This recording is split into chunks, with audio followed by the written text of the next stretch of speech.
Hi, it's George here from the Unofficial Controller podcast. Just taking a moment to, first of all, thank you for listening. Means a hell of a lot to us. Secondly, every week we bring you free content, the latest news, the new releases, a feature of note, normally something to do with games or gaming past, be it one of our history of documentaries or an insight into the industry itself, or how games have affected us as people. Well, yes, we incorporate you, listeners, into that. All we ask is that you drop a little comment on our post on social media and you can get featured on the show. Hey, do you know what? You may even win a prize.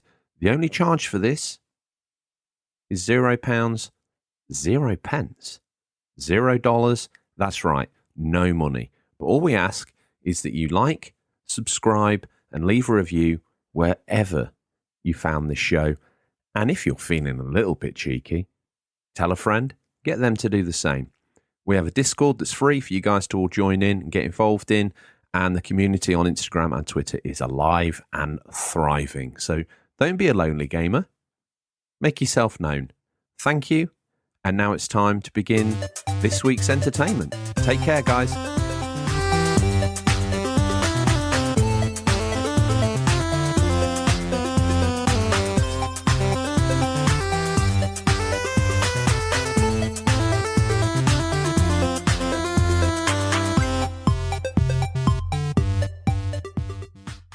Hello and welcome to the Unofficial Controller podcast, your weekly gaming podcast, episode 81, the Thanksgiving special, the best food in video games.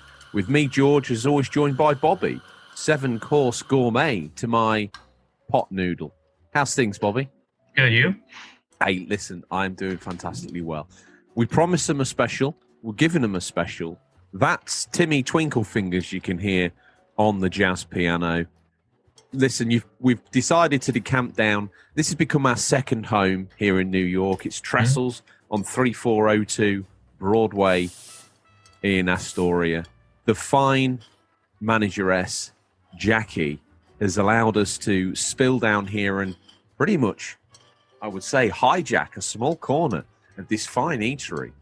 And they've got the whole Thanksgiving vibe going on. Bobby, you've brought me down here. Jackie, thank you for this. You've given me my first American Thanksgiving experience, and we've got some nuts and bits and bobs on the table just to whet our appetite as we go through. Before we start with this rather strange or slightly heartwarming episode, you probably hear the weather gathering pace outside, which is helping us feel a little more cozy and secluded here in the Trestles restaurant. Bobby, what a fine place to have on your doorstep here in Queens. Yeah, I love it. It's my favorite restaurant in Queens. Jackie, not only is she a beautiful woman, but her taste in food is extraordinary. Yeah, she knows what she's doing, bro. Before we give everyone a rundown of how the show's going to go, let's pick our food for today's Thanksgiving banquet. What have we got? Well, I think we pretty much decided on our starters. I think I'm going for the aforementioned pig wings, which is just described, because where I'm from, Bobby, pigs can't fly. But here in New York, I believe pigs can fly. I believe they can touch the sky. They can. What is basically, pig wings is a braised baby pork shanks and fresh kraut with homemade barbecue sauce. The barbecue sauce is a secret. I don't know what's in there, but it's amazing, bro. Some would say you've got to get quite close to Jackie to find out what's in her secret sauce, Bobby. Yeah, I think so. But we're gonna, because we're like a modern gaming couple. Sorry, Eva, down the end of the table there, but you know, you're getting a free lunch out of it, girl. I'll just get to hijack your fiance. We're splitting our starter. I'm going with the pig wings, and you're going with what are you getting? The loaded poppers. Loaded which, poppers. If you don't know, basically it's just melted sharp cheddar with bacon, mashed potatoes, scallions, fried to perfection. Okay? And it's served with a chive sour cream. Jackie. It's good, yeah. Typically, everyone gets what we do normally, depending. Everyone gets like an app, so we can try it all before we eat the main meal. Before we... let's get our drinks ordered, because Jackie's done something wonderful down here at Trestles. She's actually designed the unofficial controller cocktail. Now, I do believe, in keeping with the show, it's got a fake tequila in there called Vita Mezcal. I mean, it sounds like the sort of Vita Mezcal sounds like some sort of, I don't know, shaman's illicit substance. But you're telling me this is just straight tequila? It's kind of like a tequila. It's mostly, it's closely resembled to tequila. What else has Jackie put into this fine brew? She's put a little bit of honey. Oh, my goodness. A little bit of grapefruit. Oh. And just a little bit of pink lemonade just for the color. This not only sounds like the unofficial controller podcast in drink form, but get it in a glass with some ice right in front of you. A little bit of garnish. Great. It even has the colours, the pink and the yellow. You even see the pink go down and come up and bring up the yellow. It's pretty cool. She is almost like a sorcerer of food and drink. Yeah, she's dear to my heart. So what are we going to... Tell me, what's next? What's main course, baby? We've got a couple options here. So listen at me, hang on. Let me just stop myself there. There's Englishman getting a little bit wrapped up in New York life. In Thanksgiving, I called you baby. Yeah, listen. It's the mood, bro. You need to pull me up for that. When I slip like this, you need to pull me up for it. It's not acceptable. No, man. It's a Friendsgiving, man. That's all we do.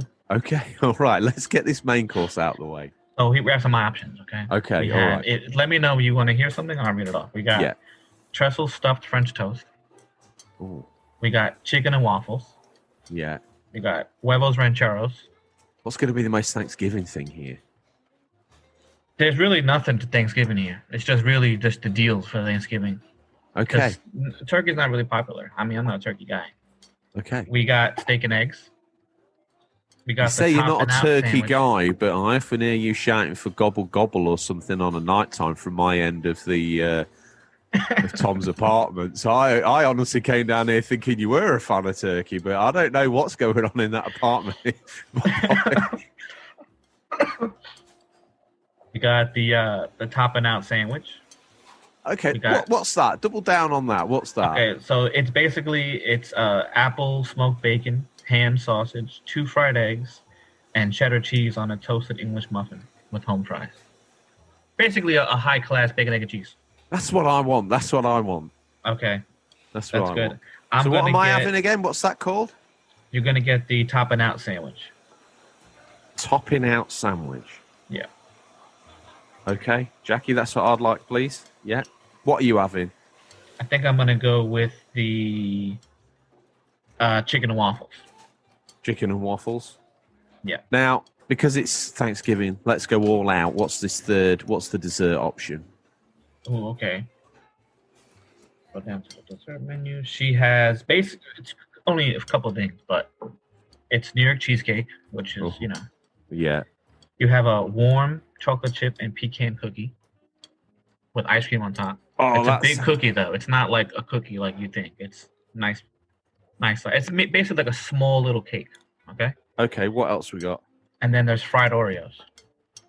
I think I want the pecan cookie to go with this sort of fall-winter vibe that we've got. I'm going to do the same thing. I love it. Okay, all right. Jackie, if you could arrange that would be absolutely amazing. Okay, well, let me... This unofficial controller podcast cocktail is absolutely delicious. Well, thank you again, Jackie. Thank you to our hosts down at 3402 Broadway, Astoria. It's Trestles, the finest eatery in Queens, nay, the finest eatery in New York. It's time for us to give a share. This cocktail's kicking in, Bobby. I don't even know what day it is. It's time. I tell you one thing about that is it's awfully strong. Yes, it is. I think that Vita Mezcal's got slightly more of a spit from a Rogan toad in it than one might imagine. Yes. And it's not as harsh as a tequila, so this is a dangerous drink. This is something that goes down maybe too smooth. Let me tell you, it's going down like a normal soda, but it's got one hell of a kick to it. Let's give new fans and old fans an idea of what this show's about, because it's not just about eating out, making new friends and family, although that's part of what the show's all about. Bobby, this show, coming up, we've got some hard-hitting news. Buried in there, somewhere, is some Avengers news. Just to throw it out there, why not? Then the feature. The main feature is all going to be about food and gaming as we just get through our next course as it comes along. And then the show ends. No. What am I doing? How dare I? I'm sorry, Sir Stingray, Lord Stingray. He can't be with us, but he's going to tear up and pull his handbrake on right outside 3402. He's going to show us his wares in the boot. That's how we analyse the new release highlights for the week, Bobby. And then the show can only end. Can only end when I ask you what you're hoping to play for that gaming week, but it cannot begin. Odders is going with the pig wings. Odders is going with the top and out sandwich. Mm-hmm. Odders is going with the pecan cookie. He's also going to have himself a glass of the Unofficial Controller podcast. He's not driving today, though. So, Odders, grip that cutlery. Odders doesn't drink and drive. Grip that cutlery tight, friend, as I ask Bobby, what have you been playing? Literally just AC Valhalla. Nothing else. Yeah, living your best hours. Viking life? I am. I'm so happy. I Good. fixed my hair, though. So I got rid of the long chops. Oh, yeah. I just did like the buzz cut, kind of like with the little bit of hair on top, not completely buzzed. Yeah. And I just made his beard a little smaller, and obviously it's red. So. Oh, you've gone all in on that, have you? Oh yeah, 100%. And I put on Odin's little face paint. Figured, why not? Let's do it. Okay. Let's do it. I'll tell you what, though. There's a couple of glitches I talked about a little bit before. Nothing really game breaking. I had one crazy glitch I shared on my Instagram. Mm-hmm. I was fighting a shield knight, and I hit him, and I just went into like another dimension of the game, like beneath the game. It was amazing. I don't understand what happened there. I was in there for a while, and I'm like, how am I going to get out? Luckily the map worked. I just fast traveled back to where I was. So all those that want to sort of follow you on social media, you've got a fantastic Instagram presence, which is called Chronicles of a Gamer. Yes. If anyone wants to listen to this live, and Bobby doesn't really sound like he knows what he's talking about, go on Instagram, okay? Check Chronicles of a Gamer. The guy's got more platinums than any other gaming podcast host out there. Fact. Zutamax Media El Buccio, not only is he paying for our extravagant life in New York, our flat, our daily Astoria binges down here, where, to be honest with you, I'm starting to believe the celebrity hype. I'm not lifting a finger of work. I spend more time down here drinking the Unofficial Controller podcast cocktail than I do actual water. It's a heady lifestyle, but podcast is difficult. Someone's got to do it. Yep. Clear the table here, Bobby. Clear the table. Here come the pig wings, friend. Here it comes, baby. So what do you want to do? Do you want a couple off of mine and I'll take a couple off of yours, or are we just going to... That's what I do. There's 6, so perfect. 3 and 3. Boom. 3 and 3. Boom. I like nice. It. Okay. Separate those. And the wet naps, because you would need those bad boys. Okay. I'm gonna pre-open a couple of those because I've got to touch the microphone. I don't want to get all slorb in the spit guard or the in any of that ramble. So if they want to check you out, they can go on Instagram, check out Chronicles of a Gamer, realize that you've got a serious gaming reputation. You've got quite the following on there. You've got the reviews going on of the games, all the good stuff. I mean, I try. You don't just try, Bobby. You succeed. Well, thank you. So Assassin's Creed Valhalla, that's mainly what you've been kicking the wings out of. Yeah. Without giving away spoilers, I met, a couple famous sons of Ragnar. I'm not going to mention who. That's where I'm at. Even though I played a lot longer, every time I see a mystery or an artifact or gold icon on the map, I just have to go there. I just can't stop myself. Really, 50 hours in, I can be almost probably done with the main story, but I just can't stop. I'll tell you what I find, though, with the I did Norway. In the end, when I restarted the game, I did Norway like you do. I just went from gold thing to gold thing. And it kind of makes the game feel a bit like, it makes it feel more gamey. You don't get as lost I've played quite a few Assassin's Creed this year. Some that I've done by going through all the things, like I'll get all the high points, then I'll do all this, then I'll do all that, then I'll do all the other, and then I'll do some story or some side story. Feels an awful lot like a game and less like an experience. When you're not even taking in your surroundings, you're basically heading to the gold blip on the map.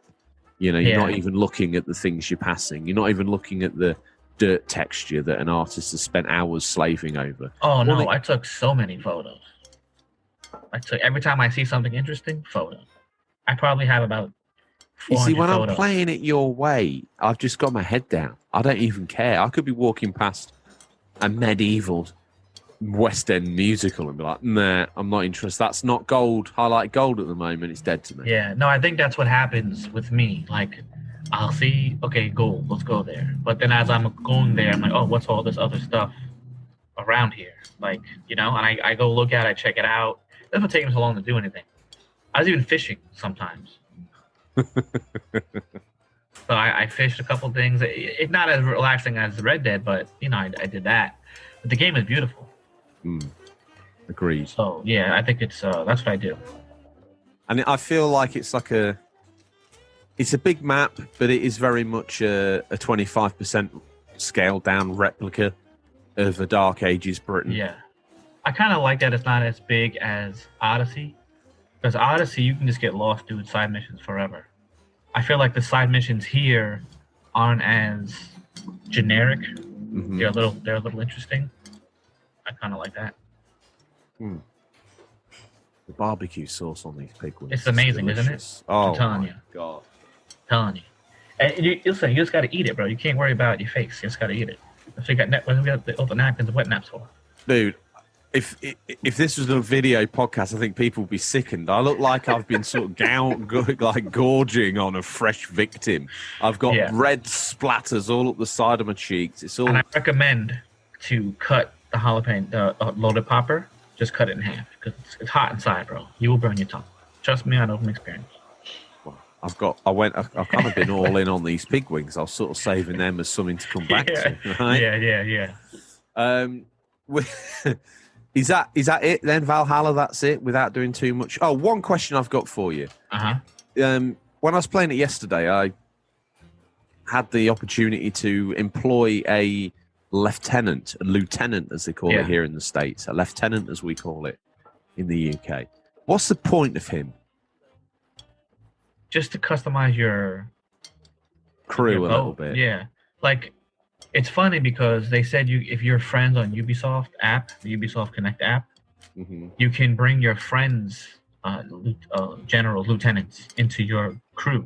I'm friends with a few people on Ubisoft, and there's an option for it, but you can't do anything with it. So am I supposed to just refresh, like make a save, and then keep loading the save point to get someone I know, lieutenant? That's going to be impossible.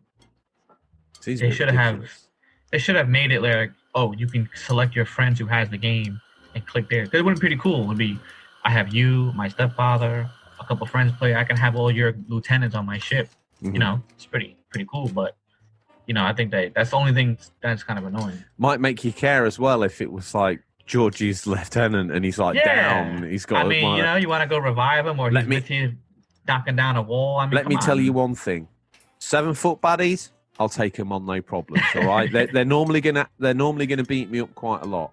Archers, not an issue. I'll take them down. Yeoman, fine. You know, deflect, R3 to stun, dude's going down. Yeah. Anyone comes at me with a pike, they're like my Achilles heel, dude. One poke, all your energy gone. My God. And then you're trying to get close enough to do a blow on them. And they do a little quick jab. Jab.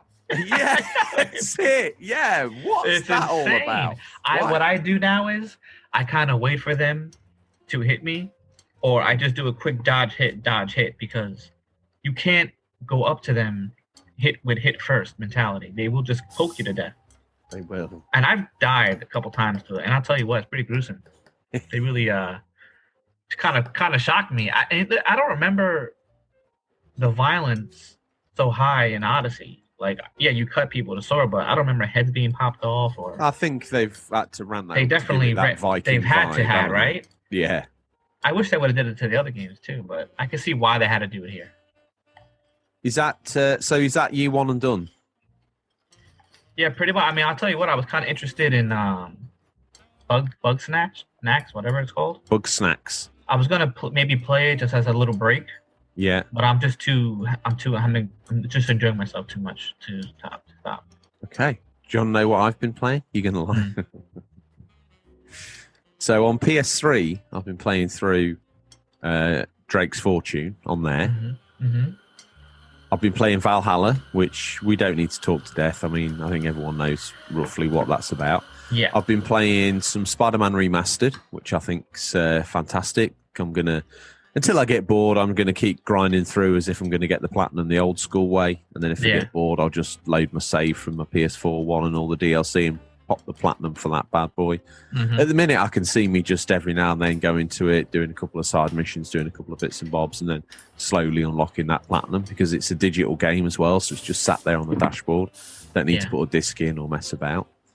I also installed last night Drake's Fortune Trilogy Uncharted for the PS4. You know, the reimaginings, well, not all the high-res versions, and played through in one sitting the whole of Drake's Fortune, which I have to say was absolutely fantastic. I've been working away in this side of Tom's apartment that I've been living in, and I've been taking measurements of the speakers and going into my surround sound setup. And I messaged you this week and said I was on the wrong setting. I wasn't. After all that, transpires. No, just certain content. If you select this button, it comes through a different way. But don't worry, it's all right. I got a question to ask you too. Yeah. The PlayStation controller 5, the DualSense. Yeah. That also records without a headphone? Yeah. Well, that mic you blow in an Astrobot obviously can be used to record your voice. Because I recorded something, but it just seemed like a double echo. I'm like, why does it sound like this? Maybe because you were playing with your headset on. It was recording from a mic on your headset. No. I didn't remember the echo, but then I'm like, it sounds like it's recording, but I don't have a headset on. I forgot about the mic and the controller. Well, if you don't turn it off, when you plop a platinum, it records your voice. And a few people have managed to get the platinum on Demon Souls, and they're screaming all sorts of obscenities as the trophies drop. It records your voice, and like, yes, get in there. Yeah, you see, I just thought it was because you had the mic on. No. But I'm like, oh wow, that's pretty interesting. Yeah, very cool. So I want to go back and see if I said any curse words or anything when I got some trophies. I'm sure there was all sorts of noises generated when you've been popping trophies. Where were we? Oh, yeah, so I've been setting my surround sound up, and the surround sound, especially in Drake's, if you want to go back and learn how to set your surround sound up properly, there's getting ready for next gen episode we did for TVs and surround sound. There's some good hints on there about how to get on the surround sound bandwagon easy and early. And my system's not new in any way. It can do Dolby Digital, I think, is at the upper end, and it's a 5.1. I mean, now if you went on eBay, you could get my system for, I don't know, 50, 60 bucks. But it's all the speakers, center speakers, side speakers. I've had it since new, but yeah, and it's served me really well. And it's now I've got it absolutely dialed in again. I went in and rechanged all the settings, and obviously on the PlayStation 5, you can tell it where your speaker arrangements are and how everything works. Perfect. Absolutely perfect. See, I don't think you need such a high class system if you have it set up right. Yeah. You know, I think it'll sound, you have to, And I got a little decibel meter on my phone and made sure all the speakers. No way. Yeah, you put in the distances. So most surround sounds have got a pretty decent system where you can enter your distance from your ears away. So if you've got a speaker to the right a little bit further away than the speaker on the left, then the measurements will be different.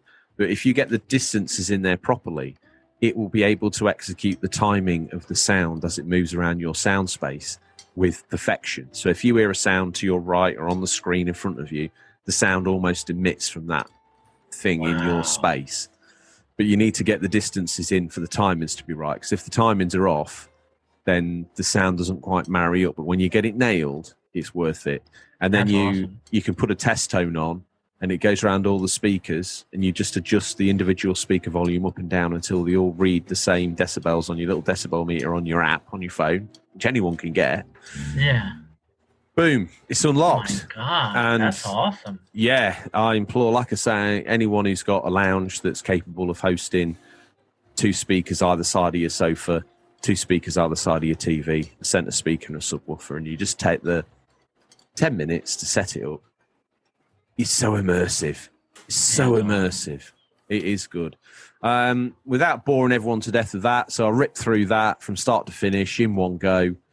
Nothing too difficult, but it was a rip-roaring experience. A little bit late to bed, but, that's New York podcaster life. We don't keep orthodox hours here, do we, Bobby? No. Jackie, can I have 2 more? I might regret this, but let's have 2 more. Yeah, let's do it. 2 more each. You were thinking I was just saying 2 more, but I'm saying 2 more each. Yeah, Jackie. that's the way to go. Yeah. It saves her time and saves us time. Brilliant. Yeah. Perfect. I love you, Jackie. What else? I think that might be it. A bit more Spider-Man Miles Morales. I think I've touched on that. I've still got some games. I might give Planet Coaster a go when I get back for a full belly lie down post Trestles. Do you have full belly lie downs here in America, Bobby, where you get really full and then you have to just go lie down and just... Yeah, we call it the itis over here. The itis? Yeah. Okay. I'm going to go get some itis. That's the slang. The itis. When you just are too full for anything. Yeah. You have the itis. We call it a full belly lie down, but I think itis sounds better. It's something that you could even get probably a doctor's note for here. Yeah, I bet you could. I have the itis. Can't do it today. Well, one would imagine that's probably one of the most comprehensive intros we've ever given. A little bit drink fueled, for which I apologise, but you only do this Thanksgiving special once a year, don't you? Exactly. Do you know what? We've scoured the very darkest regions of the internet to bring you the latest stories. First up, Bobby, do you want this tasty morsel in between courses, or shall I take it? I'll do it. Go. We got Keanu come lately, which is what my stepfather pronounced canoe. Canoe. No matter how many times you tell him. CD Projekt Canoe, it's just unbelievable, really. It's unbelievable. We have CD Projekt Red has decided to scrap its plans of revealing DLC for Cyberpunk 2077 before the game's 10th of December 2020 launch. Instead of opting to wait until everyone has the title in their hands. This is because of the surprise delay the hotly anticipated RPG was hit with, pushing it back a couple more weeks. The developer has also confirmed more news on Cyberpunk multiplayer project will be arriving early next year. As part of the company's Q3 earnings call, picked up by Video Games Chronicle president and joint CEO Adam Kalinske. Chinksky, I reckon. Kaczynski, sounds good. Yeah. Said the initial plan was to do it before release, but after the recent delay, we decided to wait for the release to provide gamers with the game and then start talking about future projects. So after the release, he went on to state that the multiplayer news will be arriving during Q1 period of 2021, with the project set to be entirely standalone from Cyberpunk 2077 itself. Lots of stuff going on at CD Projekt Red right now. Which is true, I like this better. Get the game out, let it fester, and then mention DLC. Yeah, I think so. There's no need to... That's the way to go. It's classy. I mean, the game... I think if they'd released when they released, they'd have got... It gives them time to polish the game, but they also would have got swamped, because all we'd have heard is PS5, Xbox Series X, this, that, and the other. Let's get all that, the console noise done and out the way, and then let Cyberpunk have its own. Goodness gracious me. Just tasted half of a pig wing and a loaded popper all over again there, Bobby. Excuse me. I'm sure that come the... Should we do a Cyberpunk 2077 special where we gather up all the morsels that can be found out there on the internet about this and get as much info as I can in one big Cyberpunk 2077 update special, maybe next week? I think that'd be pretty cool, I think. Would you like that? Yeah. We'll call it preview. I basically learned from you. So while Well, I the learn listeners from learn. you. So if you're learning from me and I'm learning from you, we're like a snake eating its own tail. Yeah, that's true. I can't pronounce the Euromonger, the snake that wraps around Midgard. That's us. Right. Is that what we are? That's what we are. I've said that we're like a snake eating its own tail, but something strikes me that we're probably more like a human caterpillar, to be fair. But, you know, I don't, with all this glorious food coming out, I don't want to put anybody off. I'm excited for that. So, like I say, let's do a special next week. We'll see what people want to know. We'll see what questions they have. We'll see what they're excited about with it. We've seen some footage this week of it running on a Pro and an Xbox One. Still no base console footage, but we've also seen it running on the 5 and the Series X. Looks great. Looks like a next-gen game, so I don't quite know what the next-gen installment is actually going to look like. That's going to be pretty awesome.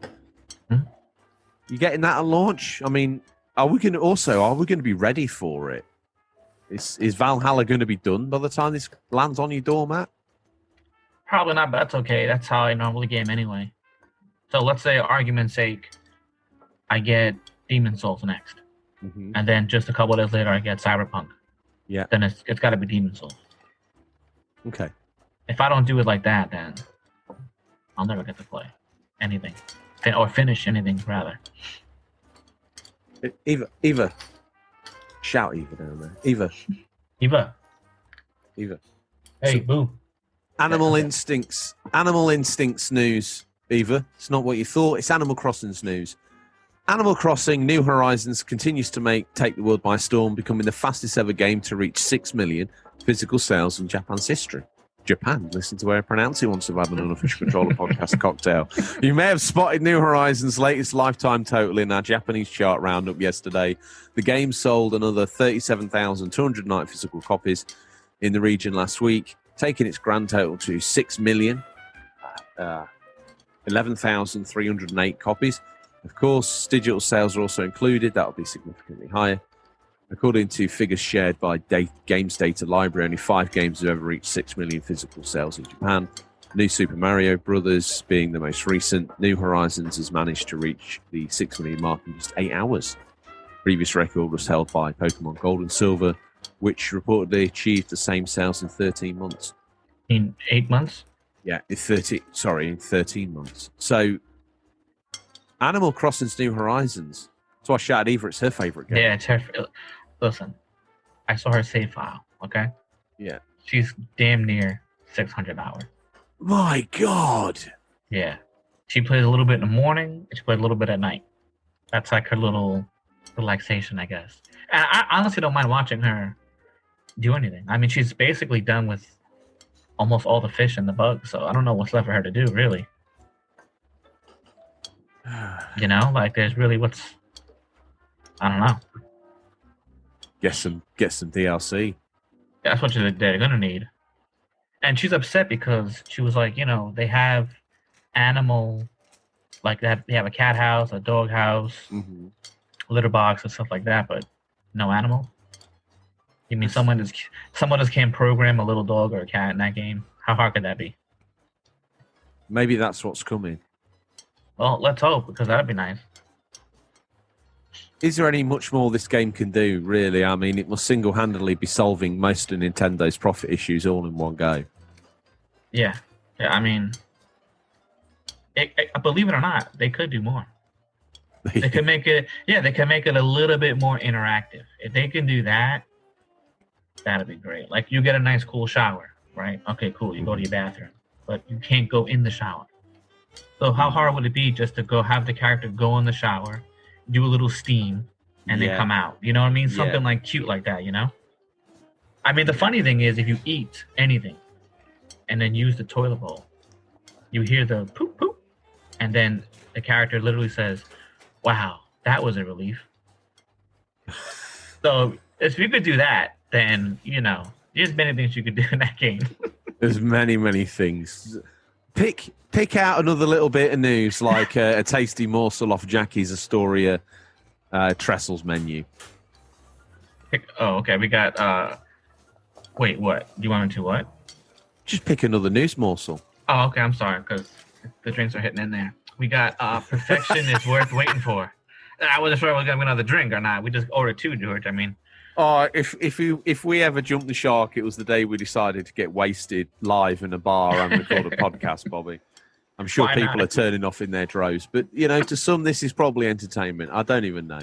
We'll find out. We will. We sure will. Perfection is worth waiting for. When Halo Infinite got delayed back in August, head of Xbox Phil Spencer admitted it was a bummer, noting how the company and fans were obviously looking forward to the alignment of a new Halo game and launch of a new Xbox console. Since then, Phil, like everyone else, has come to terms with the fact that it's going to take 343 a bit longer, and believe it or not, he's actually feeling a bit better about the way it played out.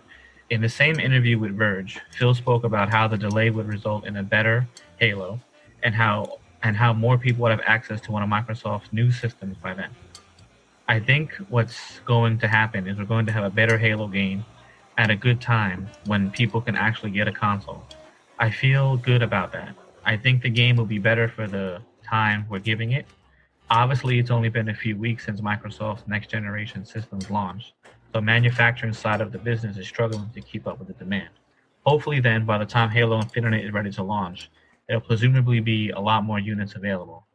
As for when Halo Infinite will be released, there's no date just yet, but 343 did recently say it's hoping to share a high-level update about the game in the coming weeks. Well, again, for Halo fans. Yeah, let's face it, Infinite has had it's had a kicking in it. Bless its cotton socks. Under there, what looks to be the kernel, the seed kernel of a good game in its embryonic form. Take it back into ink. Let's have two more. We might as well go all in. Jackie will have two more. It can go back into incubation. It's not even that hard to say. And Jackie, sorry, my love, I didn't mean to shout. I know it's rude to sort of gesture over it. Not only serving staff, Jackie, but the owner of such a fine establishment. No, Eva doesn't decide when we've had enough. Please, may we have two more? Yeah. Thank you, Jackie. Thank you. Eva, always looking out. Eva, calm down. People want a car crash on air, they're going to get one. Okay? We don't need excuses to swear anymore, Bobby, do we? We're running out of video game-related sound effects, but we don't need an excuse. It's gone back into incubation, has said game, and I think that's a good thing. I mean, I say what happens with that is, if it's such a, excuse the pun, but if it's such a Halo product, it needs to be the best it can be. Yeah, agreed. It needs to go away, polish up, come back, show everyone because that's the other thing. There's been loads of blooming furore on the internet because of Digital Foundry have found that some multiplats run better on PlayStation, and Xbox have felt the need to go on record and release a statement saying, oh yeah, well, we're working with our partners to make sure that the best place to play these games is on Series X and blah, blah, blah, blah, blah. Let me tell you, brother, when the Series X, someone pulls the throttle clean back on that machine with all of its 12 teraflops, we're going to see some startlingly amazing things out of that console. I think so. And I think Halo Infinite, if it can be that game that showcases that, and it deserves to be, let's face it, the Master Chief needs to look his best. And we've all seen the Craig memes, yeah. We've all seen that. We don't need to see any more of that. What we want to see is that dude, we want to see Craig come back out having had one hell of a digital makeover. Yeah. You want it to be almost like Zack Snyder's Steppenwolf rather than, what's his name, Steppenwolf? That's what you want. I know you've seen that meme too. That's what I thought in my mind. Okay. Well, let's go with that. So yeah, let's wait for that to come out, and in a way, I know it needs to run on all Xbox consoles, so I think they promised it was coming out on the Xbox One X. It's also going to come out on the Series S. It's going to come out on the Series X. Let's see that scalability work so they can slap it all over trailers everywhere of this thing looking damn near photorealistic with the Halo Because it's got its own stylistic look, hasn't it? Let's face It it. does. I like it.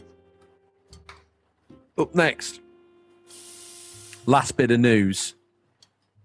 It's a game that I've been following a little bit closely. I've been speaking to the fine purveyor of Downright Square, aka Finster, on the Instagram. The people who hosted and provided us with the reviews of the Xbox consoles.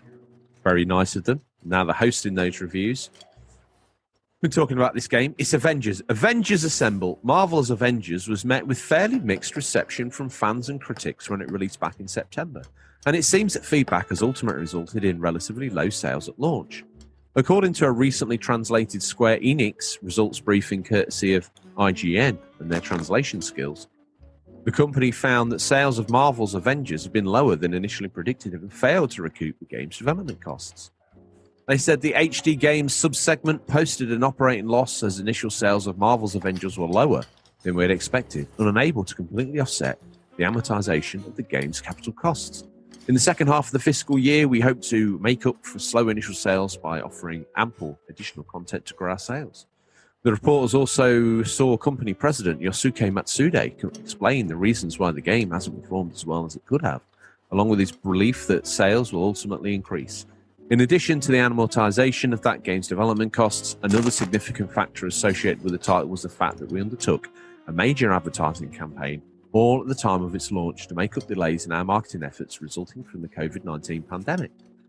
There is a certain amount of development costs still to be amortized in 3Q, but we want to recoup it by growing our sales going forward.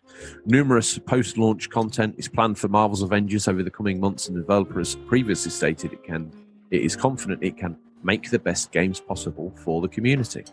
Last week, developer Crystal Dynamics announced that the first additional character will be added on December 8th in the form of Kate Bishop, with Hawkeye confirmed for early next year. Outside of the two additional player characters, Spider-Man's been confirmed, but it's tied to the PlayStation exclusive character. An Xbox S patch was originally intended to release this year. However, the team has decided to push the release until 2021. We're not doing well, are we, Jackie? Make those next two. You're ordering two more. I was going to say make them long, okay, but no. That works. Just make double them. Just double them. Oh, I was just thinking double the mix. Of the height. The height of the cup and the height of the alcohol.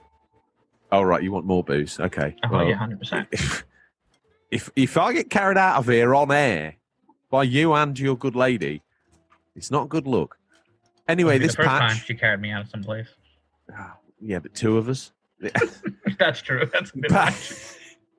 And one of them's not even from round here. He's a foreigner, doing his best. I don't speak New Yorkian, and frankly, my dear, I was down at the bodega trying to order one of those white rolls of butter that I like from the oh my goodness! Oh, what do you call them? Buttered roll. A butter roll. Butter roll, yeah. I was down there trying a butter roll. Can I have one of those butter rolls? Man, what the hell are you talking about? Butter roll. A butter roll. Oh, butter roll. I'll get you a butter roll. It's almost like one word.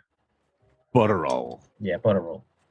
Well, I got what I wanted in the end, but my God, I lost part of my soul. I like how you even order the bacon, egg, and cheese. But you go, can I get a bacon, egg, and cheese on a roll? I just go, bacon, egg, and cheese on a roll. And they just know. You don't even say rolls, bacon, egg, and cheese. What else are you going to put it on? A bagel? No. Serve it straight on your tongue. Bacon, egg, and cheese. Bacon, egg, and cheese. Yeah. Anyway, they want this patch out in 2021 to make the Xbox S and S look as good as it can do. Question I've got for you. Are you still playing Marvel's Avengers or looking to pick it up? Why not let us know or squad up in the Discord? This game has been in all the Black Friday sales, so why not jump in with all the other inglorious bar stewards on our Discord? Bobby, question for you. To join the Unofficial Controller Podcast Discord, surely I'm going to want minimum here, or El Buccio, the money man of the podcast. El Buccio is going to want, for a Discord of a show of this quality and magnitude, let's face it, America's #1 gaming podcast. I haven't got time to read out all the legal stuff behind that. It's technically the biggest because if you add the two co-hosts together, we weigh the most. All right, it's the biggest video gaming podcast. And you've seen the size of some of these video games. I've been stacking big time to help so we can legally hit El Buccio's claim of being the number one video gaming podcast. That's why I've been living in Trestles. Yeah, makes sense. I'm hoping today's Thanksgiving Gorge Fest will push me at least over the 300-pound mark on the scales. And I got here at 150. Anyway, so how much this Discord? Surely I'm going to want $50 a year. Is it that much, Bobby? No. Surely I'm going to want at least $10 a month. Nope. Bobby, how much is joining the show's community going to cost today's listener in dollars and pence? $0. 0 pence. No! This is all free! Absolutely free. Wait, hang on a minute. Surely there's a cost associated with them leaving a comment on the Instagram post of the week for comment of the week where you could win a prize, something from the Redbubble shop, or previously it's been Adam's fine artware sent to their home. Surely there is some charge associated with that prize. Probably not. That's not free as well, is it? It sure is. It sure is. Every month someone wins a prize, all for free. Yep. This is It's great. This is insanity personified, Bobby. And none of this was decided after a session at Trestles, that's for sure. 3402 Broadway, Astoria, the finest restaurant in the whole of New York County. Bobby, they loved it so much, they even named a drink after this show. Mm-hmm. Question. Yes, Thoughts on, you're a gaming celebrity. I try. Burgeoning YouTube presence, your own podcast, Bobby's World Podcast, available. Now that's legally known as the second best podcast in New York. Mm-hmm. It's technically speaking not even under gaming, it's under other, apparently. Oh, wow. Yeah, Okay. It's other. Second I'm not only, sure where to put it. second only to the show, the biggest show in other rating in New York. Facts. Right? Red Diesel just can't give it a rest even today, can he? Thanksgiving. What's wrong with this? All he does is drive around the neighborhood. He doesn't go anywhere. Slight delay in the picture. Adam's drawn us a fantastic Red Diesel picture that will be going up. Don't panic. We've just been having some Instagram issues. Not even being the product of the world's largest media streaming service enables you to be free from shadow bans from Instagram for being edgy. Yeah. Okay. You're not a real podcast if you don't get shadow banned at least twice. Exactly. It's all part of tick box. Mm-hmm. Licked to toad. Check. Done. Okay. Emigrated to New York. Check. Done. Okay. What next? Ate and drank live on air. Done. Doing it. Check. What next? Tell me about Avengers, Bobby. It's probably a game I never play. Now, That's what I'll tell you about that. I've asked Father Christmas for this. Mm-hmm. Call him Saint Nick. What do you call Father Christmas here? Just Santa Claus. Santa Claus. Or you can call him, Woden? What's his name? With the Yule? You've never called him that, apart from trying to make out that you're Irish, some sort from the Norse Celtic god. Yeah. Okay, well, let's call him Santa Claus. Santa Claus. Yeah, Santa Claus. Santa Claus. Santa Claus. Let's call him Santa Claus. I've asked Santa Claus for this game. And I've been speaking to Downright Square, the wonderful web presence for all things gaming. And they quite like this game. And I think played through, take it at face value just for the story. It's a bit of a beat 'em up. Bish bash bosh. Get your character through. Story unfolds. Do you know what? I'm going to give it a go. Like I say, in the Black Friday sales, it couldn't have been cheaper. Yeah, it's like $25. Yeah. Although I bought it before that, so I paid a $10 premium for my experience. Mm-hmm. But I don't care. Because it's the most affordable I've seen it. You're not even slightly intrigued by this game at all. No. And I like superheroes. It's just I don't like the designs of the characters. They all look like the stunt the stunt people for the actual actors who play them. Yeah. I heard from my friend who had it. He said the storyline wasn't all that good, Oh. and then he said once the storyline is over, it's just a grind city. So I don't know. I mean, Yeah, I wasn't too keen on it when it first came out, and now hearing all this, it's making me less likely to play it. Oh, okay. Well, I'm the polar opposite of you. That's what makes a good gaming relationship. That's what makes a good podcast. You think one thing and I think the other, and that's good. So I'm going to give it a go. I think it's the closest thing we've got to the game that you like that I've got on the PSP, but you think you've played on everything. What is it called? Marvel's Ultimate Alliance, is it? Oh, I love that game. It's the closest thing we've got to that. It is. So I'm going to give it a go. Question. Did we miss anything? Do you have an opinion or take on the news we missed, dear listener? If so, Bobby, how would the collected masses get in contact with us and let us know that George Avengers is dead? Okay. What the hell are you doing jumping on that bandwagon? If you were going to jump on it and push that game, it should have been while it was out during its media campaign. But like a true third-rate podcaster, you're not decided to monetize any section of the show with advertisement. No, and that's what gives us class. We don't get paid off by a game to say it's brilliant if it's not. Yeah. Okay, we just tell it how it is. That's it. Bobby, how would they get in contact with us? They can reach us on Twitter. They can slide in the DM and Instagram. Okay. They can join the Discord. Yeah. Or basically the best option, send an email. Okay. To questions@unofficialcontrollerpodcast.com. Wow. Mm-hmm. As I say, a burgeoning and exciting community on all the social medias. Cost of entry? 0. Price limit to the amount of fun you can have? None. 0. So it's all go, baby. I've said baby. That's my second strike warning. Englishman says baby on a podcast. Not acceptable. It's time for the Austin feature. Powers. It's time for the... let me have a little slurp of me. Yeah.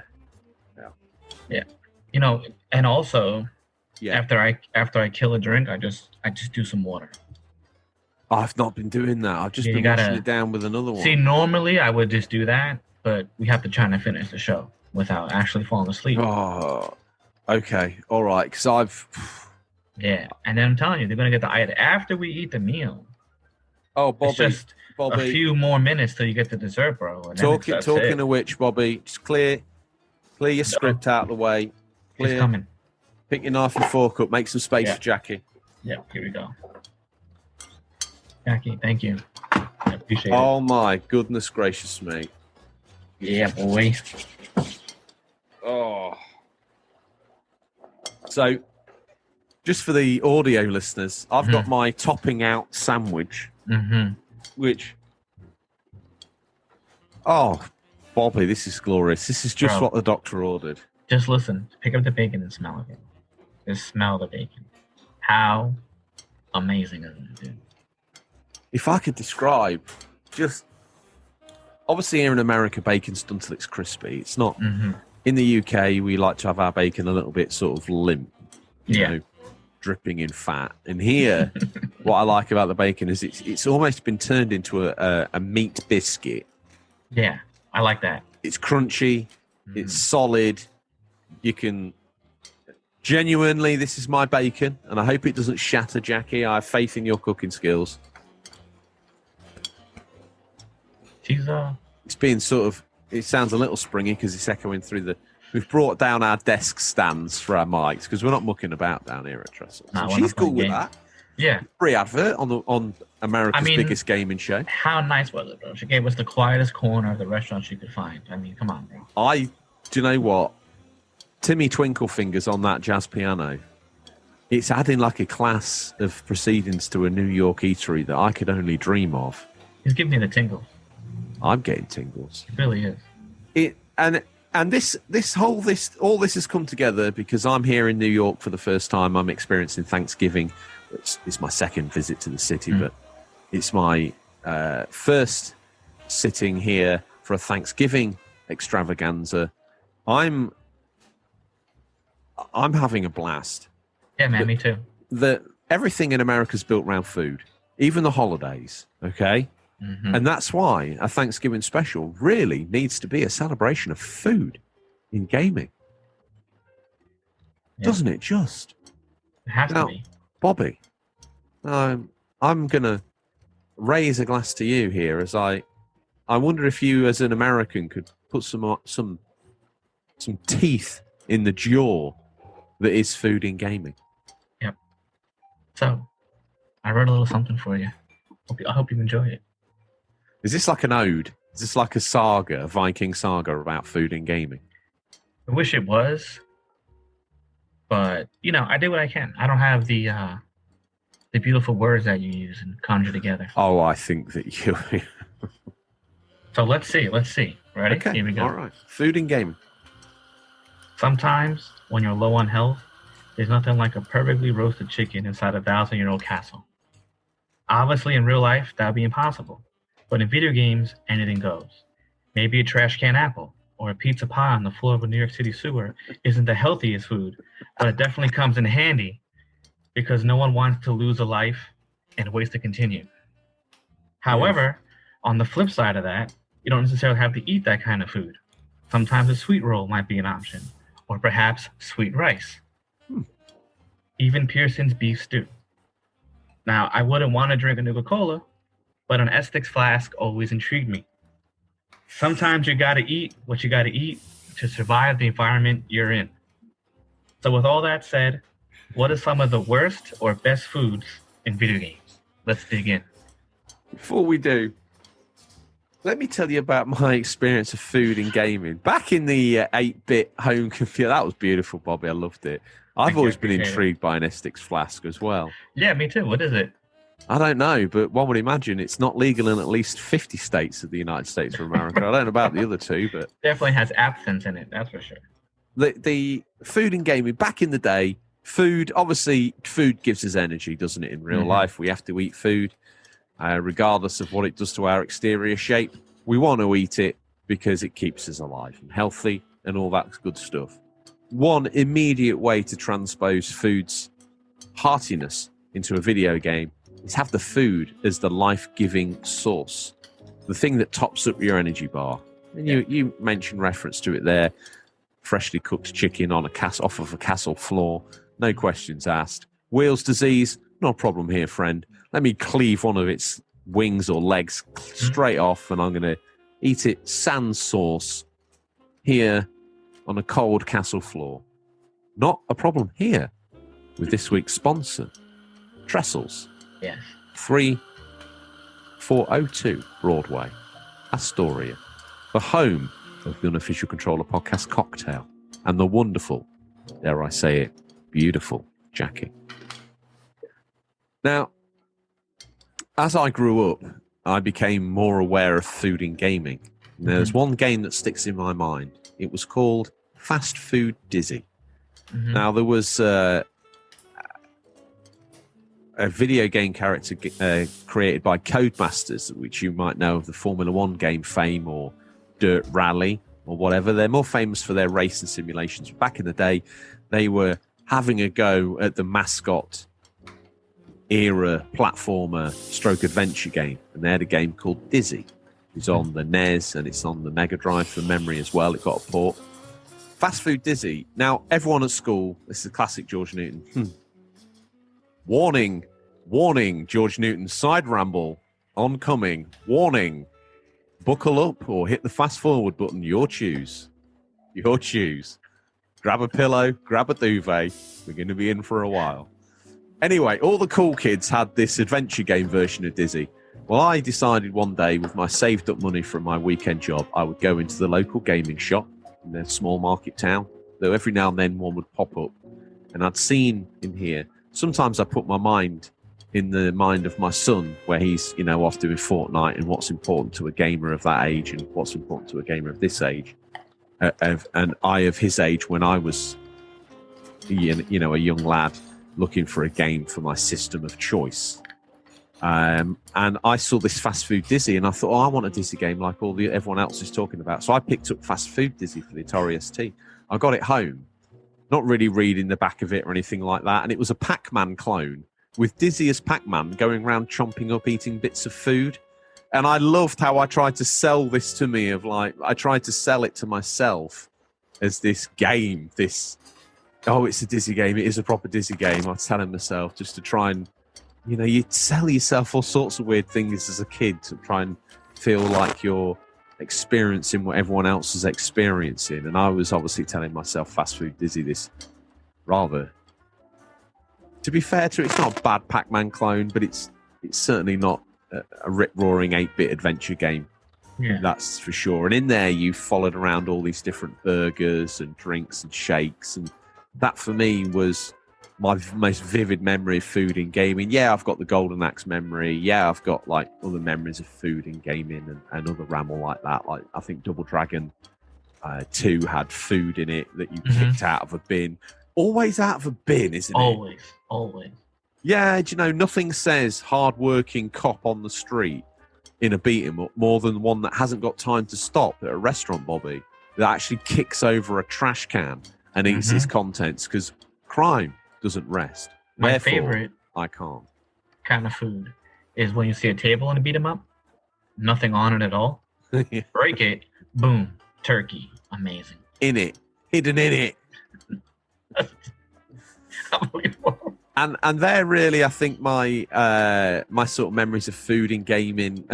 After that kind of sort of fell by the wayside, they were just things to use to get by. But I would say the next time my food in gaming interest was piqued would probably be the Yakuza series, which is a love letter to food in general. And it's one of my only downsides is you never actually see him consume this digital meal. I would love, because you see him behind consuming it and it flashes up a digital rendered picture of what he's eating or drinking. And in those is this real long ramble. If it's whiskey that he's drinking, there's like a paragraph of history of the real history of the drink manufacturer and a little bit of history of the drink and the wine and the lager and food that you're eating as well. Another place that really in recent memory stuck with me is food in gaming. I don't know if you've played it, Final Fantasy 15. The food in that you order is absolutely awesome. Really? Yeah, it looks great. First of all, I was like, oh, it's just a texture they've dropped. And then I was like, no, they've rendered those chips. And they look exquisite. Or fries, you would call them fries here. Yeah. And keep forgetting we've got a large American audience and I'm talking about chips. And they're like, what the hell's this kid talking about? I'm so sorry. These fries, okay. What's up, Bobby? Is that cocktail kicked in, Fred? Oh, it's been kicked in, dude. I don't know what this episode's going to look like on the editing suite, but it's probably going to end up being a 30-second show by the time we've cut out my drivel. And really, that's my adventures of food in gaming. I don't know.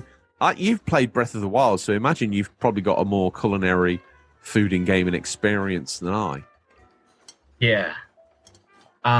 Basically, there's so many options you can create.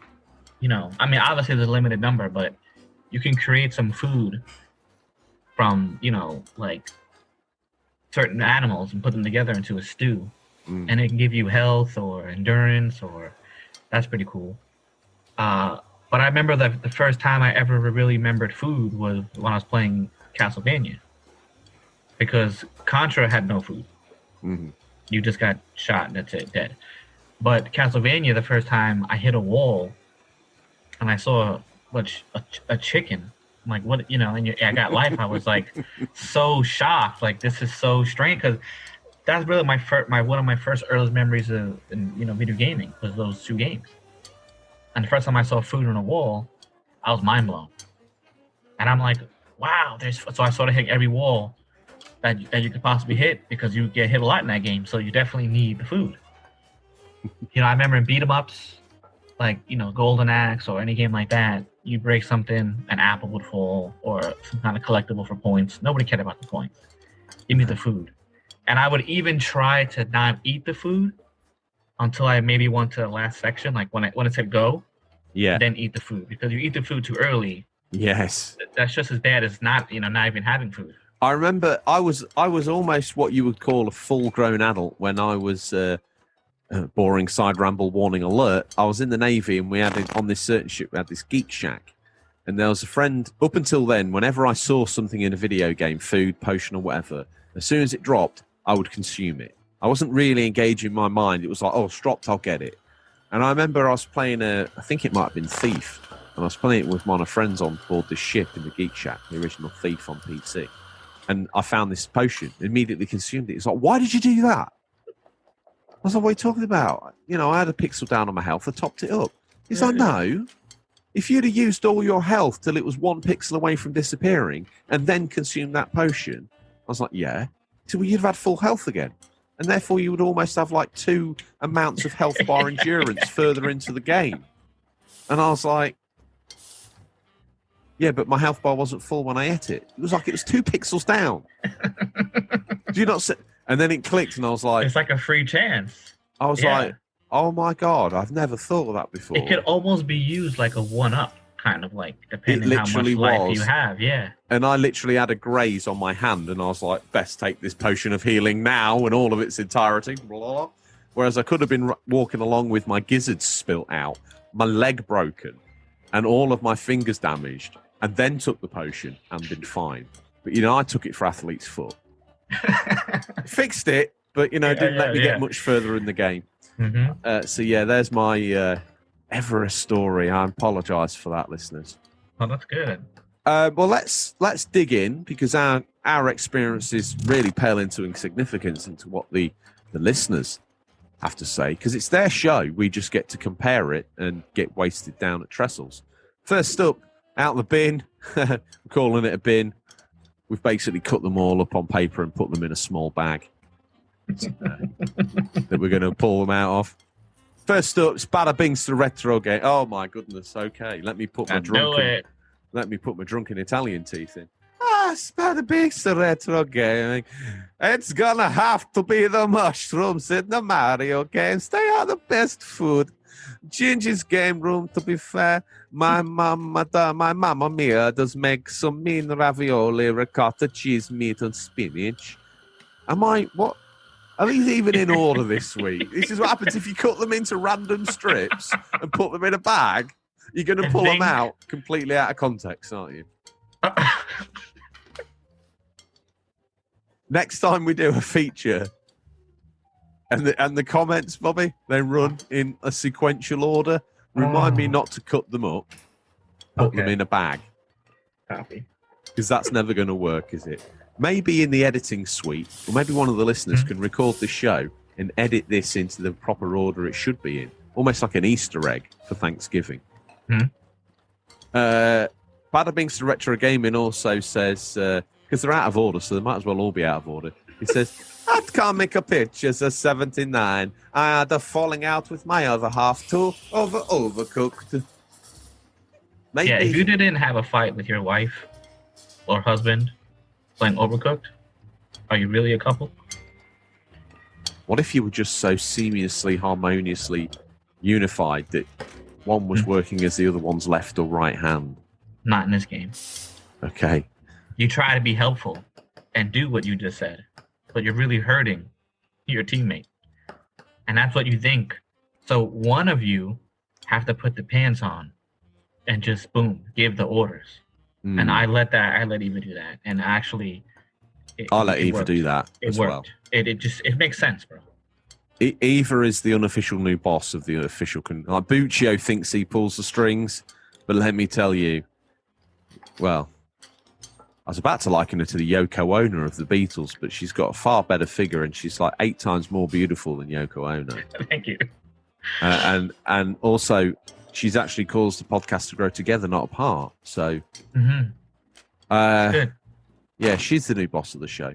I remember her yelling, she's just not even 2 feet from me. 2 chickens! 2 tomatoes! Like, okay, I'm right here. We're not really in the kitchen, but copy. I am stuffed. I've just drawn a line underneath the topping out sandwich. How's yours?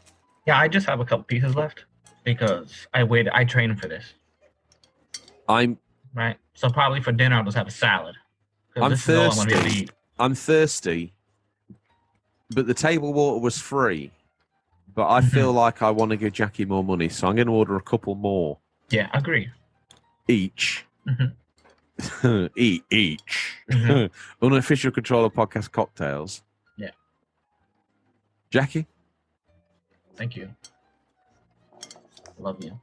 Thank you. We love you, Jackie. Mm-hmm. It's the second home here, Trestles.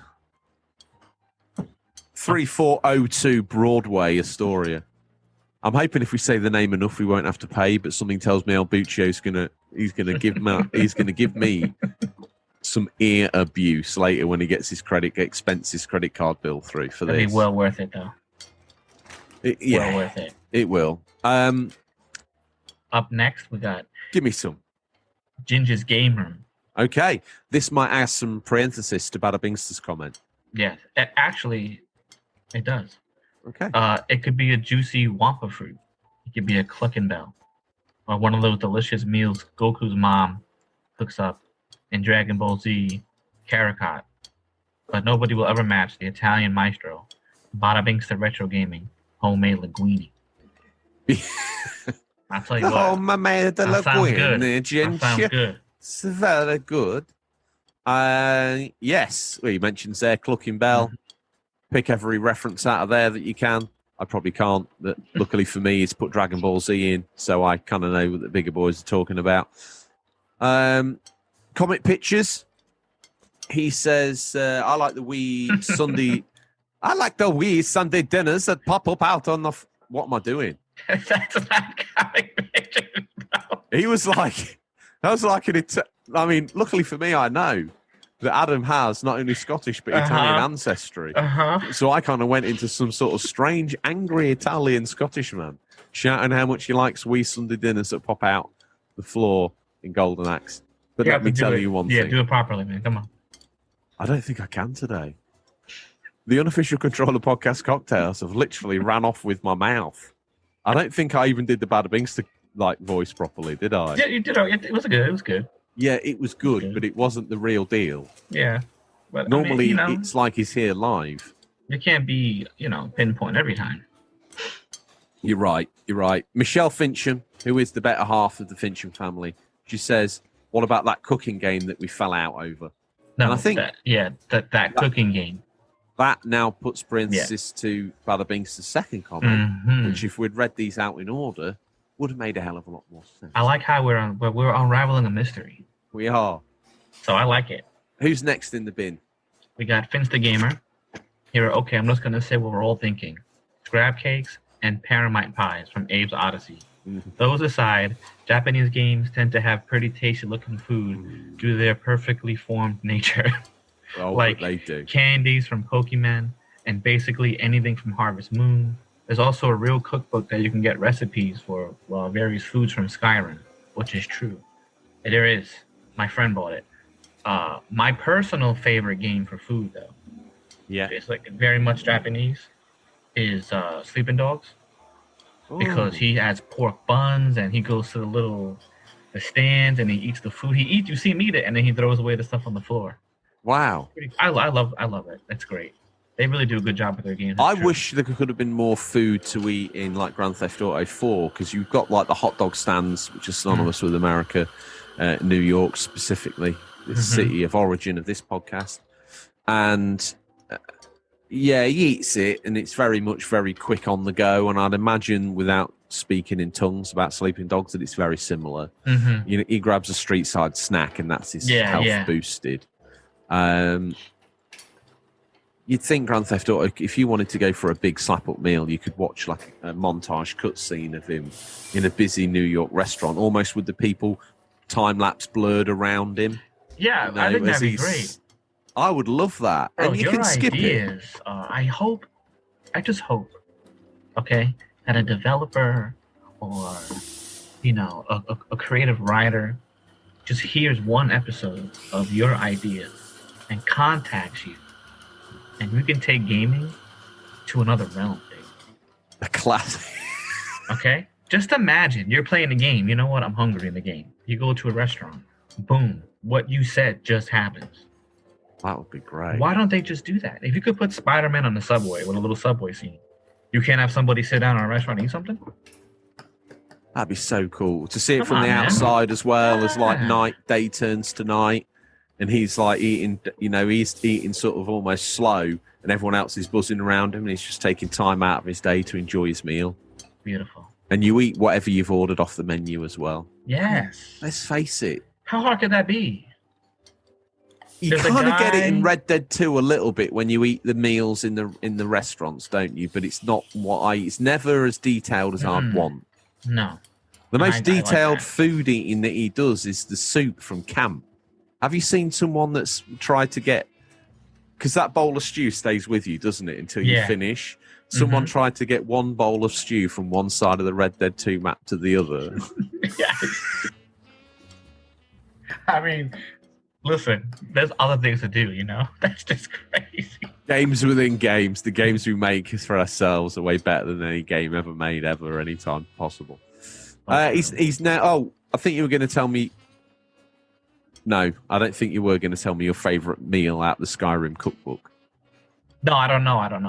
I just know he has it, and he made a sweet roll. Ah, okay. All It's right. pretty good.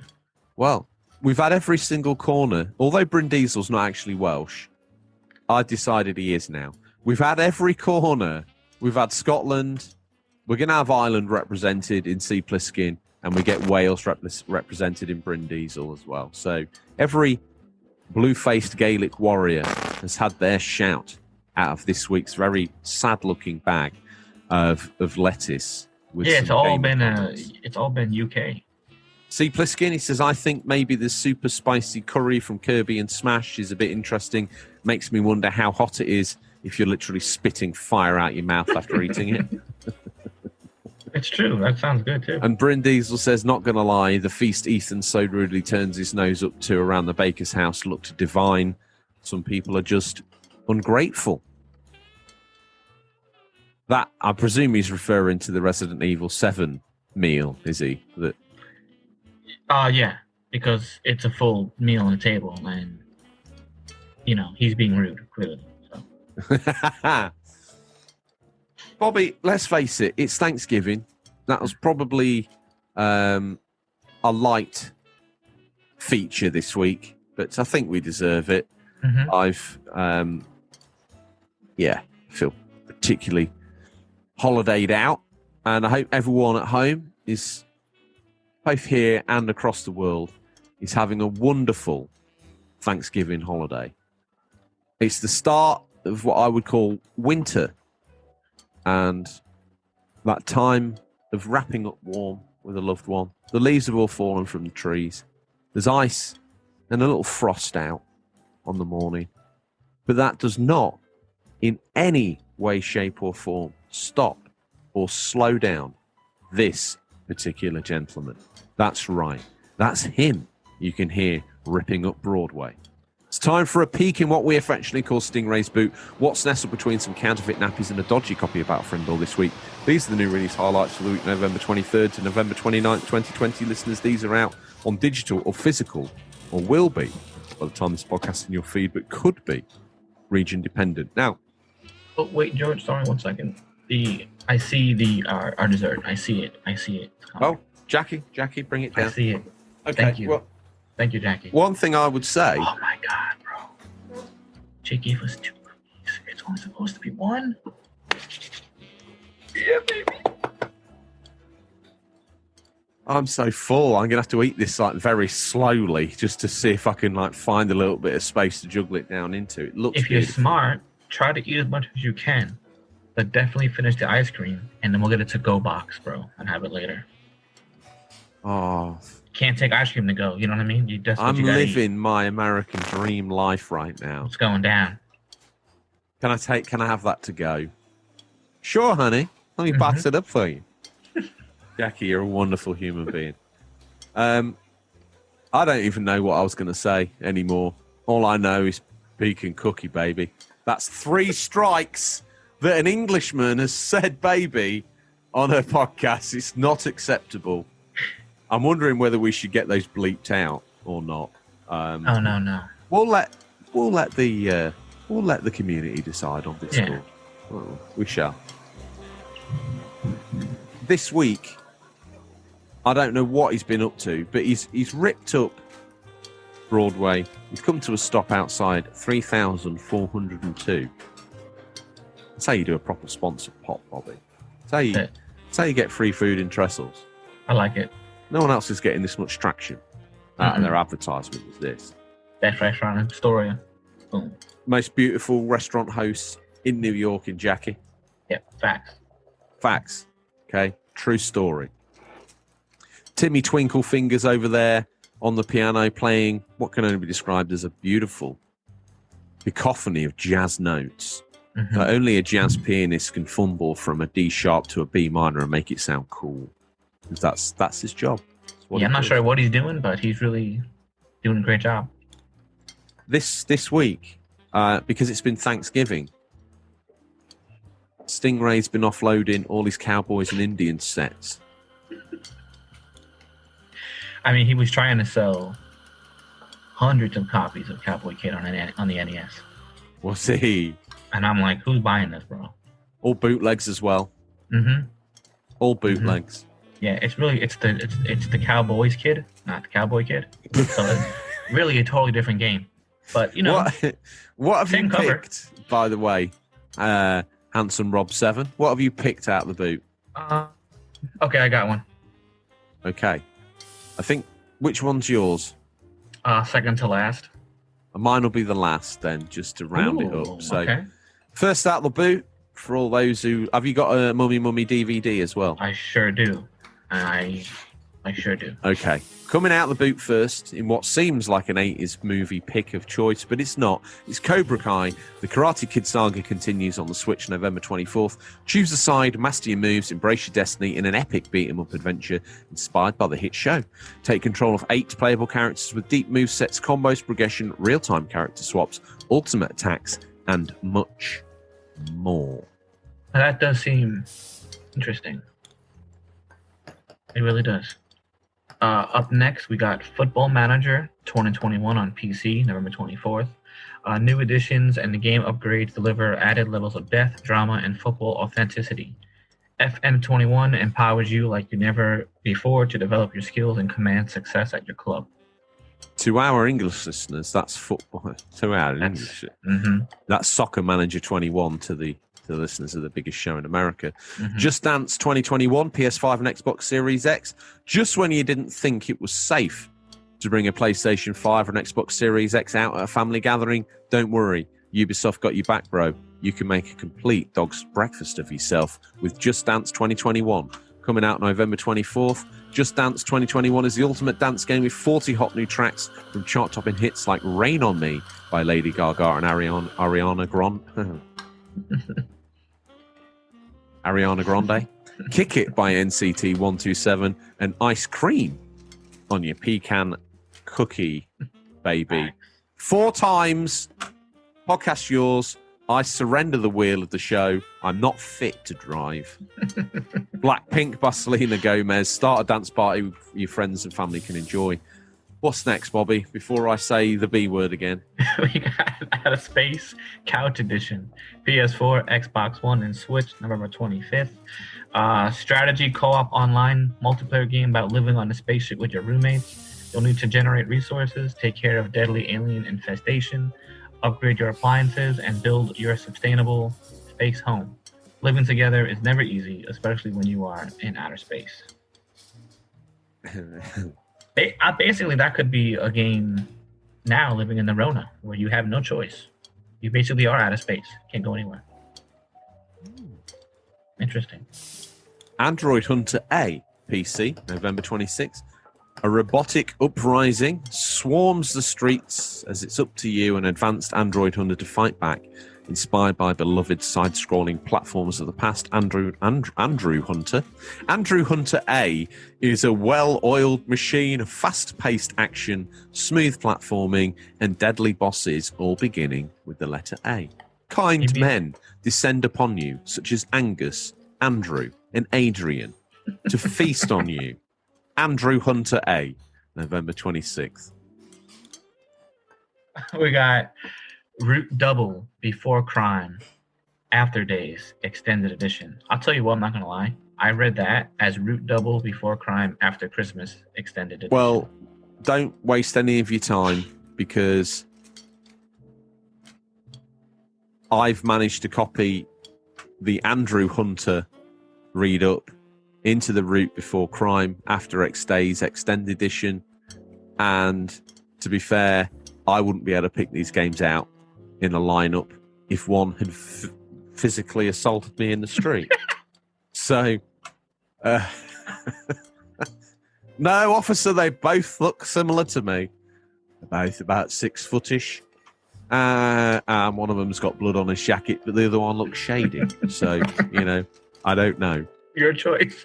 You prosecute. You choose. You prosecute who you want to prosecute. I don't know anymore, officer. I'm confused. Next, out the bin is your mummy, correct? Yeah. I think it's pronounced. Well, we're gonna go Maid Skier. Made Sounds of good. Skur.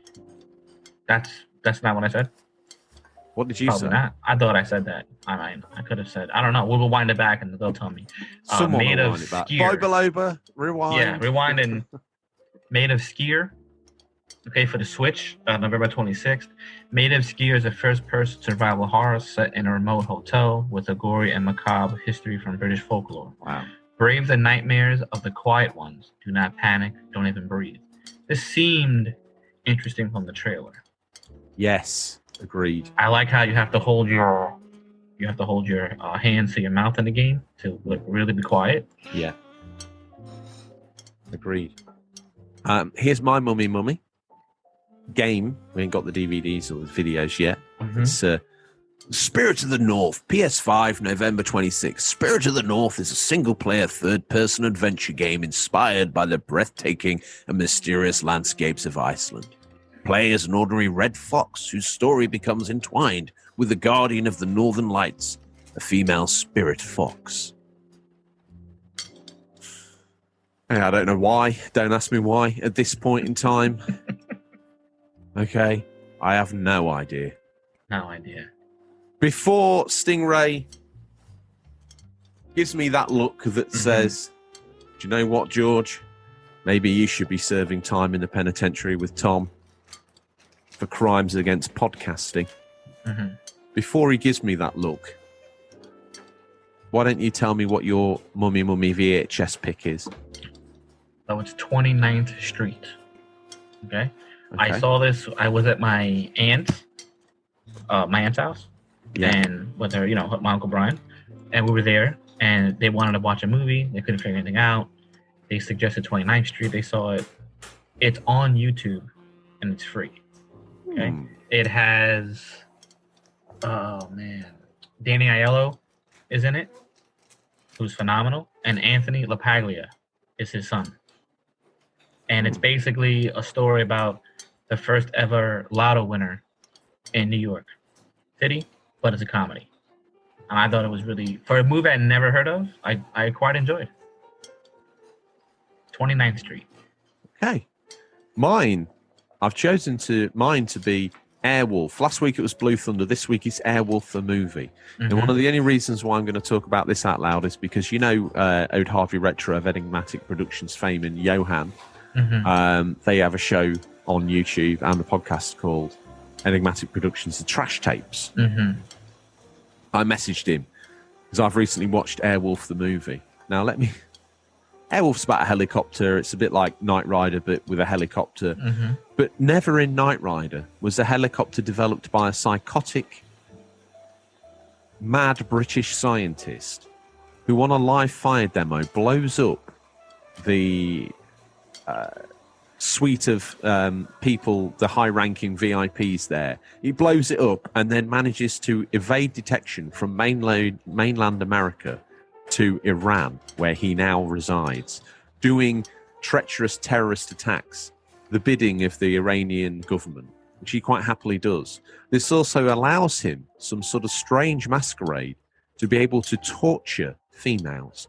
His chosen method of torture for a female is to drive her to the desert, tie her to a car, and ask her if she's thirsty.